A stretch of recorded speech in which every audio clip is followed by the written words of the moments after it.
When you read an essay, listen to a speech, or watch a commercial, it's important to understand what the people behind those pieces are trying to get you to do. Let's learn how writers and advertisers get your attention through various rhetorical devices and persuasive techniques.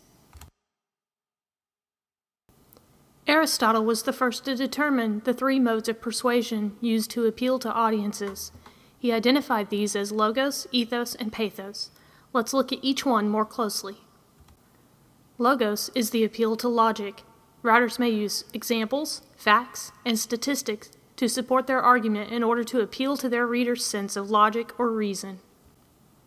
Writers who take a very straightforward, scientific, and factual approach to their topic are using logos. Logos often uses inductive or deductive reasoning to build the argument. Inductive reasoning takes a specific case or fact and then draws a conclusion from it. Deductive reasoning begins with the conclusion or generalization and then applies it to a specific case. You can learn more about inductive and deductive reasoning at the link on the main page.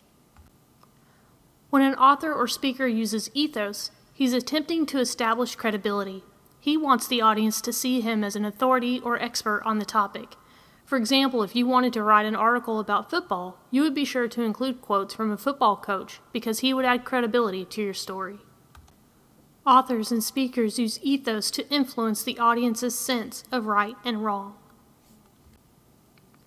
Pathos tends to be the easiest appeal to recognize.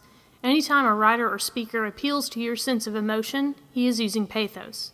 Word choice in speeches and essays, music and color in advertisements, all of these appeal to our sense of emotion. Writers, speakers, and advertisers who use pathos are blatantly appealing to your emotions and tugging at your heartstrings. They're not above using kids, animals, illness, or memories to their advantage in order to get you to feel the way they want you to feel. Very rarely will you read an essay, hear a speech, or watch an ad that uses just one of the three appeals.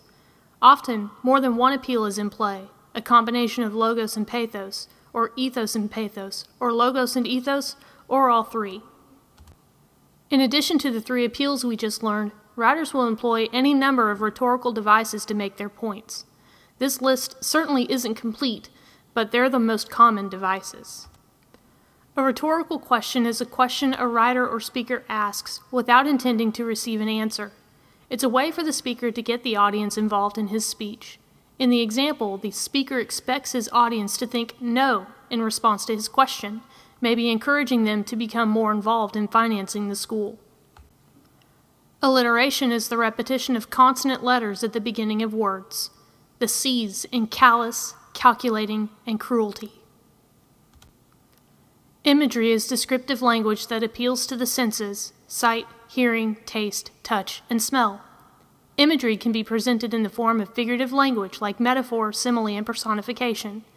The metaphor appeals to your sense of touch by comparing the smoothness of the singer's voice to velvet. The simile appeals to your sense of sight by comparing the pale color of the woman's skin to moonlight.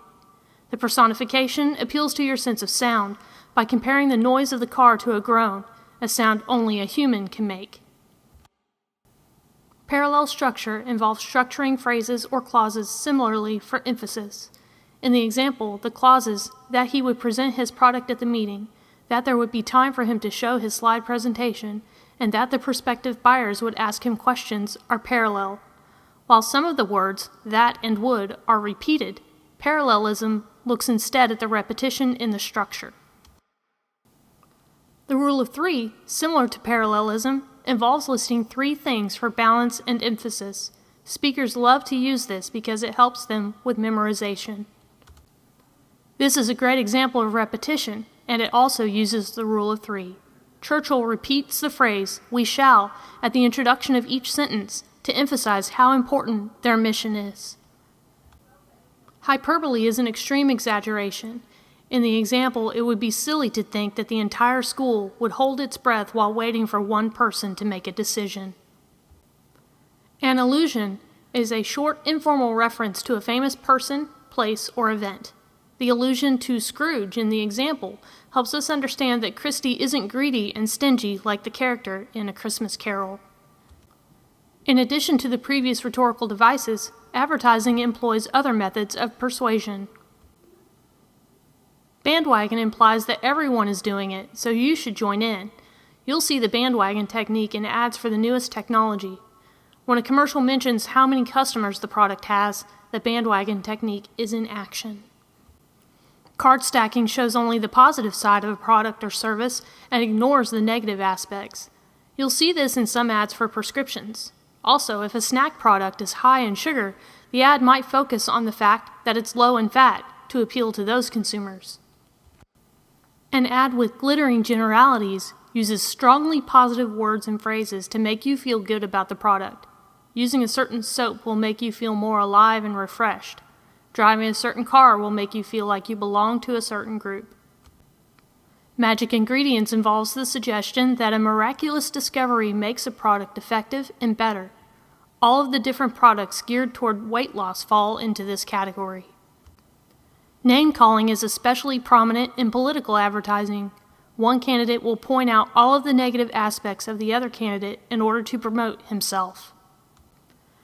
Ads that use the plain folks appeal are trying to connect to the ordinary person, the average Joe. These ads point to the practicality of the product. Transfer ads use words and images to arouse emotions, usually positive. If you see a car ad with an American flag, the advertiser probably wants you to connect the product to Made in America or patriotism. Testimonial ads use famous people to endorse the product or service. Proactive ads with Katy Perry or Nike ads with Michael Jordan are good examples.